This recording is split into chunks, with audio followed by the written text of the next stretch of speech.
지금 방금 전에 더불어민주당 선대위 발족을 오후 2시에 하는데 관련된 총괄선대위원장, 공동선대위원장, 후보 직속기구 등등에 대한 인선이 발표가 된 것 같아요. 그렇군요. 네.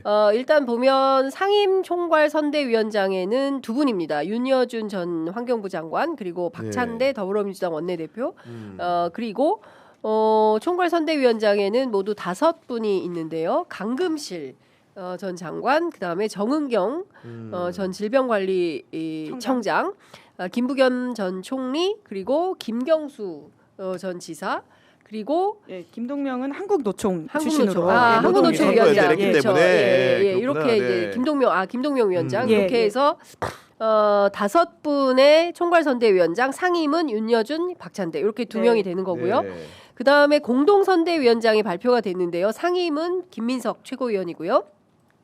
앞서 말씀 주신 대로 이석연 전 법제처장 그리고 이인기 전 한나라당 국회의원이죠. 그다음에 전현희 최고위원, 한준호 최고위원, 김병주 최고위원, 이현주 최고위원, 송순호 전 더불어민주당 국회의원이죠. 최고위원. 송순호 최고위원, 홍성국 전 의원, 추미애 의원, 조정식 의원, 박지원 의원, 정동영 의원, 김영춘 시장. 부산시장, 그다음에 우상호 전 의원 이렇게 돼 있습니다. 어떻게 보십니까? 이 구성은 일단. 일단은 뭐 사실은 이미 알려진 분들도 많은 거고요. 아까 이제 우리가 강금실 정은경 위원장의 합류에 대해서는 얘기를 했던 것이고, 기본적으로 이제 김부겸 전 국무총리가 들어갔다는 것은 비명계도 끌어안겠다. 그리고 함께 이제 대선 경선에 김경수 전 경남지사를 끌어안는 것 역시 친문계 자산을 이어받겠다 이런 뜻으로 보이고요. 그 눈에 띄는 부분들을 굳이 찾으라고 한다면은 공동선대위원장이 많은데 이게 보면은 이렇습니다.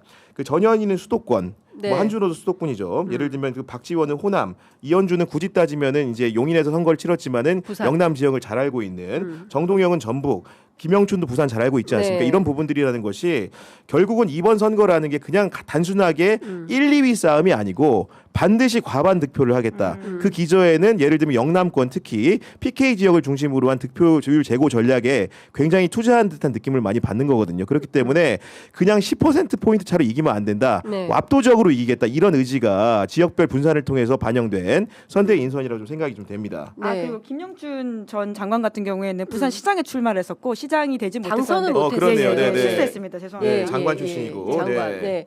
자, 그런데 저는 눈에 띄는 점 하나는 그 방금 경향신문에서도 단독 보도로 나온 거, 방금은 아니구나. 1시간 정도 지난 저도 모르게 냈네요.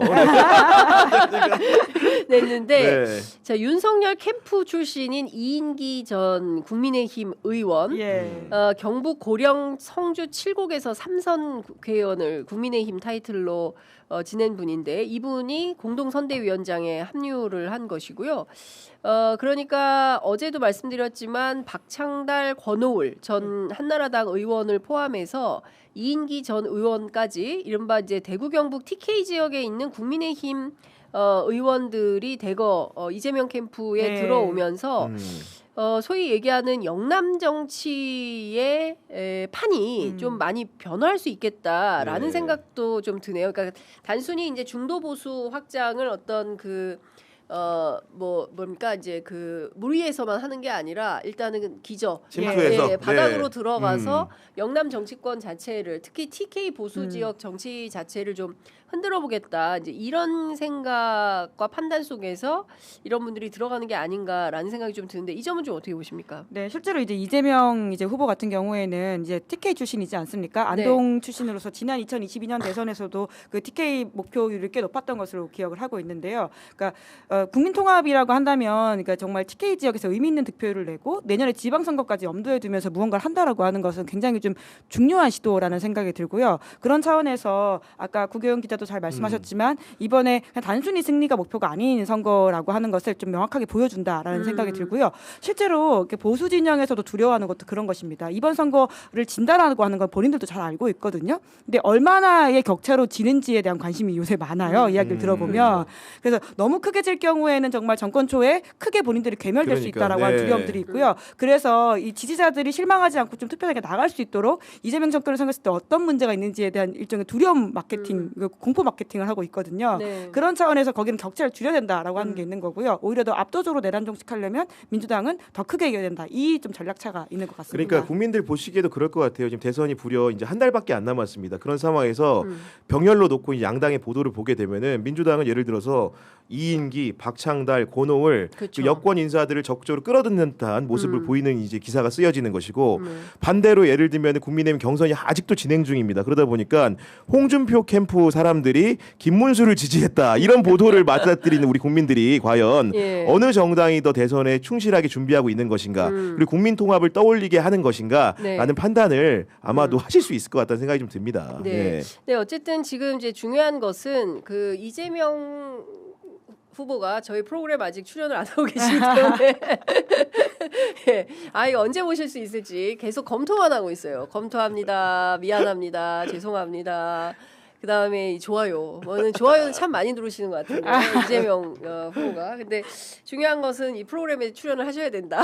그래서 좀 여쭤보면 좋을 것 같은데 어찌됐든 전반적인 기조는 그 김은지 기자님께서 잘 정리해 주신 대로 이번 대선은 국민들의 승리로 귀결이 되어야 됩니다. 그래야 이게 민주주의의 정당성과 올바름에 대한 이게 좌표가 제대로 형성이 되는 것이거든요. 여기에서 예컨대 내란 세력과 거의 뭐 비슷한 0.74? 73%? 지난번에 그렇게 접전이었죠. 그렇습니다. 그런 방식으로 귀결되면 이게 국론 분열은 막을 수가 없는 수준으로 정말 극악한 수준으로 갈 수밖에 없기 때문에 이번 선거에서 반드시 압도적으로 승리를 해서 그동안 있었던 이 기괴한 잘못들에 대해서 명징한 평가가 필요한 겁니다. 그래서 역사의 기록으로 정확하게 남겨서 다시는 대한민국 역사에서 이런 말도 안 되는 비상계엄 같은 내란을 일으키는 세력은 없는 그런 역사로 만들어야 되지 않나. 근데 그런 차원에서 보면 필요한 모든 세력들 그리고 이 비상계엄과